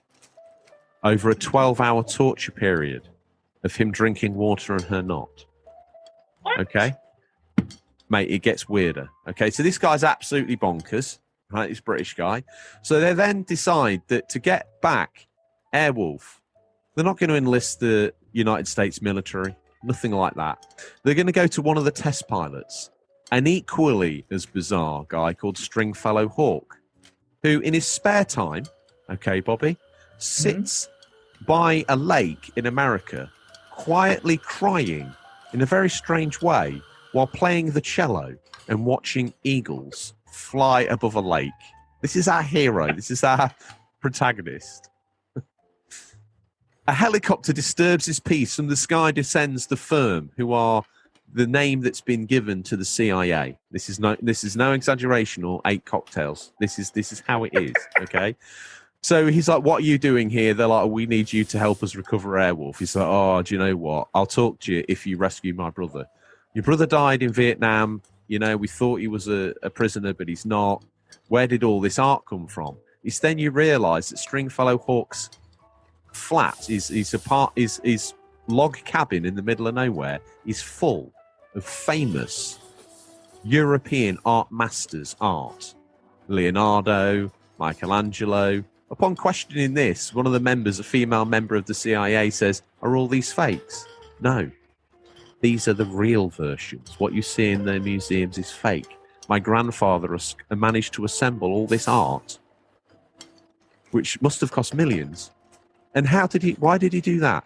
To show my grandmother how much he loved her. Oh, right, okay. Fair enough. So anyway, the CIA, they stay the night because why not? You know, they decide they're going to stay the night. So this female operative wanders into Stringfellow Hawk's bedroom. Now, don't forget this made-for-TV movie is for kids. She wanders into his bedroom and she's like, "Oh, tell me about the art." And he's woken by this woman just sort of weirdly padding around the inside of his house in his bedroom. And she's wearing nothing but a blanket. So he sort of wakes up and realizes she's in his room. And she's like, "Oh, I came here to talk to you about the art." And he's like, "You didn't come here in the dead of night in a blanket to my room to talk about art." What is going on? And she refuses to take any of this. She's like, "No, I did. No, I'm here for the art. I want you to tell me about this picture." And he sort of pushes her down on the bed. And he's like, "You didn't come here in the dead of night wearing a blanket, talk about art." And then it sort of fades out as he sort of like forces a kiss on her, basically. To which we're to imagine they spent the night. So this is like, Stringfellow Hawk is a real animal at this point in my mind. So he wakes up the next day. She's gone. Boss of the CIA who came to visit him is gone. All of the artwork is gone. And they're like, "You can only have this priceless artwork back, which we've now taken to be part of the Americans' collection because we don't think one man should have all this famous art to himself, considering everyone in Europe thinks that they've got the real art, but you've got it. We're going to take it until you decide you're going to go to Iran and get Airwolf back." "Okay," he says, "you've got me over a barrel. I'll go to Iran to get this back. Where's the lass that I met last night? We've already sent her to Iran as an undercover operative, dancing in the bar that the crazy psychotic bloke who designed Airwolf likes to get his victims from. You can't do that? Absolutely no way. Promise me you'll keep us safe." Anyway, he then incorporates Dominic Santiago, another helicopter pilot that knew his dad, to go over there and steal Airwolf. In what has to be the most bizarre scenario ever. They take a vehicle, okay? No, it's not like we've got this plan because we need to invade this Iranian high-level guy's place and get this helicopter back. They just get in a lorry, drive to the establishment. Dominic Santiago speaks in Italian at the Iranian gate guy, who ends up just laughing and waving them through. Stringfellow Hawk's in the passenger seat, just shrugging his shoulders and going, and shaking his head. He waves them through. They drive by the main gate and see Airwolf parked on the front drive as if it's, someone's badly parked Hummer. They then get out, okay, sneak into a swimming pool area with no explanation whatsoever, hold hostage the 2 co-pilots of Airwolf. Okay, by this point in time, they've been tipped off that the mad psychotic guy is, as if by magic, managed to get his hands on the woman who's not a dancer, that is actually a CIA operative, who he's taking great delight in taking into the desert and holding captive, asking her if she wants water. Okay. They then get dressed up in the co-pilot's clothes and go to get on board and nearly get away with getting on board of Airwolf, because when one of them stops, one of the pilots is like, "Are you okay?" And he just nods. He says, "Lift up your visor. Why have you got your visor down?" Anyway, matey does some sort of Chuck Norris style kung fu, gets down in like like HBK when he pushes his thumbs up when he does, sexy boy intro. He sort of stretches out in a yoga pose with his leg out, sort of fires from the hip, taking down all these Iranians. Anyway, he gets on board. They fly off. Their main mission there now is to get... So they have a to-do. Iran sends up the best it's got, and Airwolf takes it down. They then find... You're then like, all right, they're going to save the girl. So they nail it through the desert at supersonic speeds and arrive at this guy who sees them, okay, jumps in his Jeep and legs it. So Airwolf lands, he gets out, the woman's already died. To which Airwolf guy is like, he's just silently crying again, because that's what he does. So he gets back in his helicopter and nails it after this Jeep. Now, earlier on in the program, the crazy scientist gets asked by one of the Iranians, does Airwolf not have an Achilles heel? He says, you see that refueling tube with the tiny little circle on it where the fuel would go? If someone were able to be a good enough shot, they could fire a round all the way up that pilot tube there, and the whole thing would explode. That's Airwolf's Achilles heel. So you need the force. Yeah, basically. Mm-hmm. So anyway, you think Airwolf's been hit by a missile launched by the Iranian... for a video games podcast, this is now the Airwolf movie show podcast review. Because I just couldn't believe what I was witnessing. I had to watch it twice because I thought I might have dropped some of this. Well, I thought I must have missed something. Is the DVD dirty? Did it skip a scene or a chapter? Or so anyway, it's hovering there above him, and he's like, right. He gets out his pistol. He's got one bullet in it because he likes to play Russian roulette with his victims. You see, and he's trying to aim it up this sort of tube at like 200 yards. And just as he's about to press fire, Stringfellow Hawk unleashes about 8 missiles at this Jeep, and it explodes everywhere. And he's still pulling the firing button, and his co-pilot's like, string. And then it cuts back down to his finger on the trigger, just pulling it like he's got PTSD. It's like click, click, click, click, click. So he's emptied all his missiles, and he's still clicking this joystick. He's like, string, I think you got him. Then he manages to get back to America, evading all of the American military radar might, because Airwolf's badass, and then land it somewhere where no one can find it. And he has to phone the helicopter once a day at an undisclosed time to prevent it from exploding. And if the CIA try and detain him, he won't ring Airwolf and let Airwolf know it's okay, so Airwolf will self-destruct. Okay, so they return all of his pictures and a file about where his brother might be. And then the boss of the CIA says, did she struggle? Now, we know that this woman's already been tortured and died of lack of water in the middle of a red-hot desert. And String looks up and he goes, no, she didn't struggle. And then he goes outside to his lake, plays his cello, while watching eagles and silently crying. Fade to titles. Airwolf the movie. That's insane. I thought Japanese games were strange. That's the strangest thing I've ever heard. Airwolf the movie. I like to see it as a tone poem. I've got no idea what on earth is going on. Like I say, I had to re-watch it because I thought I must have fallen asleep or I must have missed a part of Airwolf the movie. Because and they discussed this on their podcast? No, they haven't, but I want them to because they could do this. You know what they're like. They could do this. That would be hilarious. They could do it so much joy. They could give it so much justice. You'd be the special guest. Because you had to watch it 3 times. No one deserves to watch Airwolf the movie 3 times. Oh my god. Anyway, dude. let's let Stingray go. I think he's going to bin that out of his boot. He doesn't want anyone to go through that. Those that paid attention at the top of the show, Odders, been gripping his cutlery all the way through the Thanksgiving special. He can now dive into his mum's deliciously prepared sprouts and lamb roast. You know he's got a reindeer, right? You fired a what? He showed me a picture of it, of a reindeer. Otters did. No. Stingray. Did he? I don't know what he's doing, but he's got... It looks like there's two in the picture. Can't really confirm. Definitely one. I don't know what's going on. Historically, stingrays normally manage to get hold of a couple of large dogs around this time of year, stick a clown's nose on one of them, and then using in some crazy glue, stick some branches out the local park on their heads, and he normally charges the local children a couple of bucks each to see the reindeer. It could be that. I mean... Basically, an Alsatian with a branch in its ears. It's like he took a picture with a shoe. You really can't make it out, you know? But it's there. It's there, you know? With the advancement of technology, they're putting cameras everywhere, even shoes. Yeah, he just took it out. I don't know. I don't get it. What a wild man. Cameras on shoes is technically illegal in 51 states. Mm-hmm.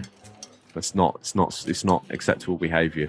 Anyway, anyone who paid any attention to any point in time during this, what can only be described as a car crash of a Thanksgiving episode, never drinking podcast, guys. It's not cool. It's not clever. And it certainly resembles content of a lower threshold quality. What on earth? Told you I was a method actor. What on earth are you hoping to play? More of a holla. Definitely more of that. And I'll tell you what, I think I'm at the right amount of buzz that I might go to my side of the house and watch Airwolf. Because that seems crazy, bro. Nothing will sober you up more than 2 hours of Airwolf. I can't believe it. Oh my God, I can't get over it. Maybe I had a fever dream and what I watched wasn't actually what happened. I'd love for someone to report back to me and be like, no, what you watch actually happens. And I've been questioning my own sanity for like most of my life. Oh my God. Anyway, I'm hoping to get back, make myself a strong coffee, as we call it here in New York, coffee. Give myself a nice coffee. I might even ask Jackie if she can do me a coffee to go. And I'll take it back in the cup and I'll sip that almost like medicinal. She puts a little Baileys and a little whiskey in it too. It's good. I don't need any more, Bobby. Oh, my bad. I'm sorry. Yeah, just get a regular coffee. It's fine. I just want I want this roller coaster of food booze journey to end at some point in time. I know as a podcaster, we're probably never meant to be sober because it results in bad content. I actually think the inverse is true of the Unofficial Controller podcast. I think the more inebriated we get, the content. I know it's not a Chinese restaurant, Bobby. But so what I'm going to do with my full belly lie down is maybe have a little go on Planet Coaster. Okay. I think I've earned it. Yeah, seems fitting. That's a good way to end the day. Yeah. But before we do, let's exchange each other's fortune cookies. Let me crack yours. We'll settle up with Jackie after, but she give us these. She likes to have these. She knows it's not Chinese, but it's always nice to have a thinly veiled projection of your future summed up in one sentence. Let me use my lockdown eyes to focus in on the farther away piece of paper. Bobby. Love will evolve. It's true. With an unexpected stranger. Ooh. Okay. As Red Diesel ponks his horn out, or it's Dave ponks his horn to let us know he's here. If you reveal what's my fortune cookie? What's yours? Yeah, open it and read it out. Okay, hold on.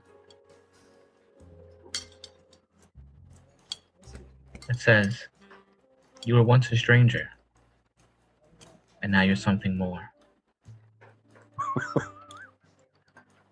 I don't know. It's interesting.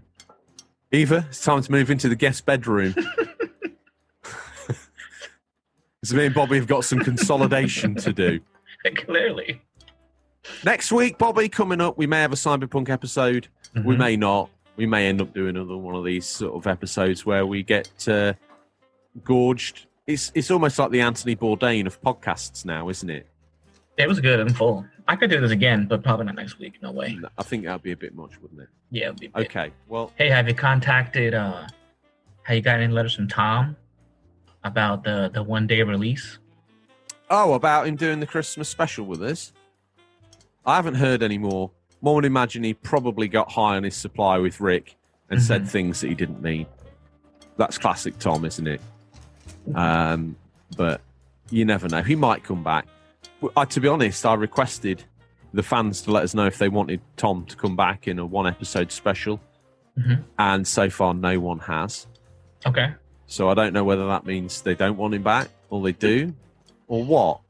Even if they don't want him back, if Tom decides he's coming back, let's face it, he's such a lovey. No one's going to stop him, are they? You probably want his directorial debut as well, that episode. I'm going to direct here from this chair here. Big Rick, oil my shoulders. Bobby, stand there. Imagine you're a homeless young boy and you've been given a lump of coal. Action. Anyway, that's all we have time for this week, listeners. Before I do the ramble, thank you, Jackie, in all seriousness. Thank you. The food's been Thanks, on point. Jackie. The drinks have been amazing. The company's been even better than that. If you're ever passing Queens and you're in the area of Astoria and you happen to be on Broadway, either head north or south from your current location to 3402. You'll either find it on your left or right-hand side of the road, depending on your south or starting-based orientation. If you're stuck, hail a cab. Let's hope it's Dave. And he'll bring you here in a heartbeat. He knows the place well. Thank you to Jackie and Trestles, where you can too take a journey to sample the Unofficial Controller podcast. It's some sort of very strange tequila mix, which basically had me seeing not double, but quadruple. It's got fresh lime, honey, grapefruit, and it's the only drink labelled after the biggest show in American gaming. Thanks. Parentheses, exclusions apply. It's time to say that's all we have time for this week, listeners. As always, thank you for your time. We look forward to the pleasure of speaking to you again next week. Until then, happy gaming. And remember, there's nothing wrong with being given the Unofficial Controller podcast. It's how you drink it that counts. Take care, Bobby. See ya.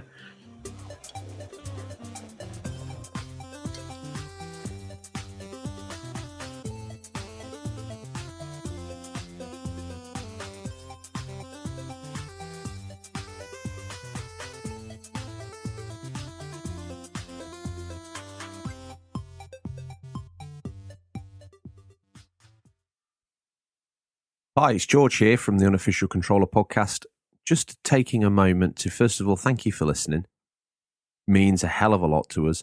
Secondly, every week we bring you free content, the latest news, the new releases, a feature of note, normally something to do with games or gaming past, be it one of our history of documentaries or an insight into the industry itself, or how games have affected us as people. Well, yes, we incorporate you, listeners, into that. All we ask is that you drop a little comment on our post on social media and you can get featured on the show. Hey, do you know what? You may even win a prize. The only charge for this is £0, 0 pence, $0. That's right, no money. But all we ask is that you like, subscribe, and leave a review wherever you found this show. And if you're feeling a little bit cheeky, tell a friend, get them to do the same. We have a Discord that's free for you guys to all join in and get involved in. And the community on Instagram and Twitter is alive and thriving. So don't be a lonely gamer. Make yourself known. Thank you. And now it's time to begin this week's entertainment. Take care, guys.